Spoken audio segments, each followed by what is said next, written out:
नेते लक्ष्मण हाके आणि नवनाथ वाघमारे यांचं उपोषण कायम आहे। जरांगे पाटील यांच्या उपोषणाचा 6वा दिवस आहे तर लक्ष्मण हाके यांच्या आंदोलनाचा 4था दिवस आहे। जरांगे पाटलांचं ऐकून सरकारनं हैदराबाद गॅझेट लागू केलं तर त्याचे परिणाम वाईट होतील असा इशारा ओबीसी आंदोलनकर्त्यांनी दिलाय। या ओबीसी नेत्यांशी बातचीत केली आमचे प्रतिनिधी लक्ष्मण घाटोळ यांनी।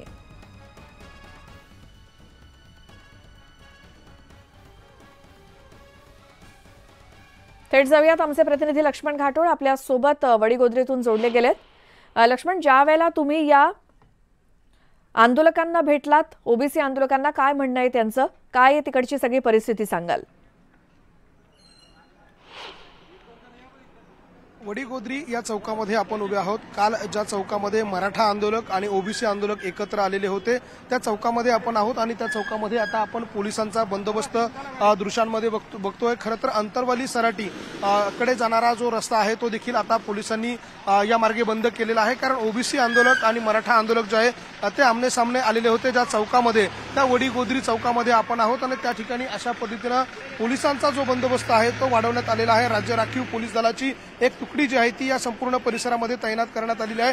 दृश्यांमध्ये जर आपण बघितलं तर ज्या चौकामध्ये ओबीसींचं आंदोलन सुरू आहे, ज्या ठिकाणी लक्ष्मण हाके बसलेले आहे आणि त्यांचे काही पदाधिकारी कार्यकर्ते बसलेले आहे, त्या चौकातूनच हा रस्ता जो आहे श्वेता तो अंतरवाली सराटीला जातो आणि या दरम्यान काल मराठा आंदोलक या रस्त्यावरून पुढे अंतरवालीकडे जात होते आणि त्याच चौकामध्ये अशा पद्धतीचं हे ओबीसींचं आंदोलन सुरू आहे आणि त्यामुळे आता एक तणावाची परिस्थिती या संपूर्ण परिसरामध्ये पाहायला मिळते।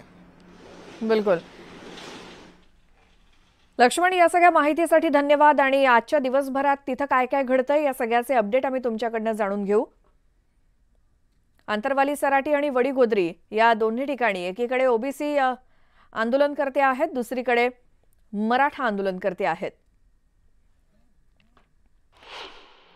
कालच्या चौकात मराठा आणि ओबीसी आंदोलक आमने सामने आले, जिथे संघर्ष पाहायला मिळाला त्या चौकामध्ये लक्ष्मण हाकेंचं आंदोलन सुरू आहे। लक्ष्मण हाके आपल्यासोबत आहे।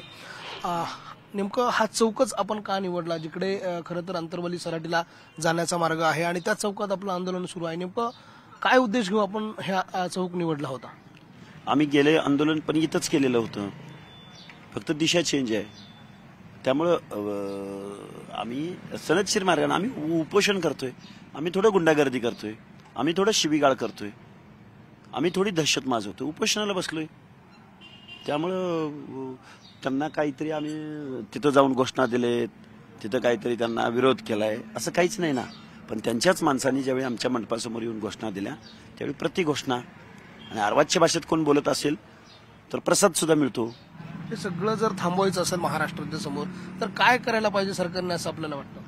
सरकार काय करेल अशी आमची अपेक्षा नाही, पण येऊ घातलेल्या निवडणुकीमध्ये ओबीसी मात्र हा 18 पगड जातींचा फुले शाहू आंबेडकरांच्या विचारांचा, संविधानाला मानणारा, राष्ट्राला मानणारा, देशाला मानणारा, छत्रपती शिवरायांना मानणारा हा महाराष्ट्र आहे।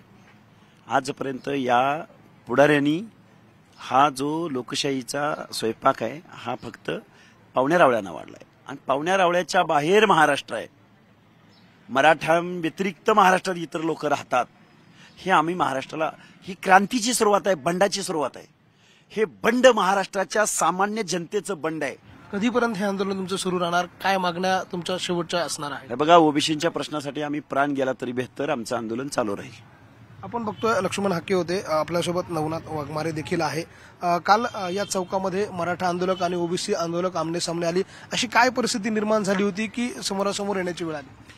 गेल्या आम्ही आज 4था दिवस आहे, 2 दिवस इथून शांततेच्या मार्गाने ते गेले। त्यावेळेस आमच्याही कार्यकर्त्यांनी कुठं घोषणा दिली नाही, त्यांच्या कार्यकर्त्यांनी दिलं नाही, परंतु काल जर बीड जिल्हा बंद असताना, बीड जिल्ह्यातून जास्त त्यांचे समर्थक येत असताना त्यांना असं वाटलं की आम्ही खूप मोठे आहोत आणि त्यांनी इथे येऊन जर आमच्या उपोषणाच्या समोर येऊन जर घोषणा दिल्या तर नक्कीच आमच्या ओबीसी समर्थकांनी सुद्धा प्रति घोषणा देण्याचं काम केलं आणि जशास तसं उत्तर आता येणाऱ्या काळात आमचे ओबीसी समाज सुद्धा द्यायला हवे। कुठल्याही परिस्थितीमध्ये जोपर्यंत ओबीसींच्या मागण्या पूर्ण होत नाही, हैदराबाद गॅझेट लागू करण्याचा प्रश्न जर निर्माण झाला तर हे आंदोलन मागे हटवलं जाणार नाही, अशा प्रकारची भूमिका त्यांनी घेतलेली आहे। व्हिडिओ जर्नलिस्ट गणेश कदमसह लक्ष्मण घाटोळ, न्यूज 18 लोकमत, अंतरवली सराटी, जालना।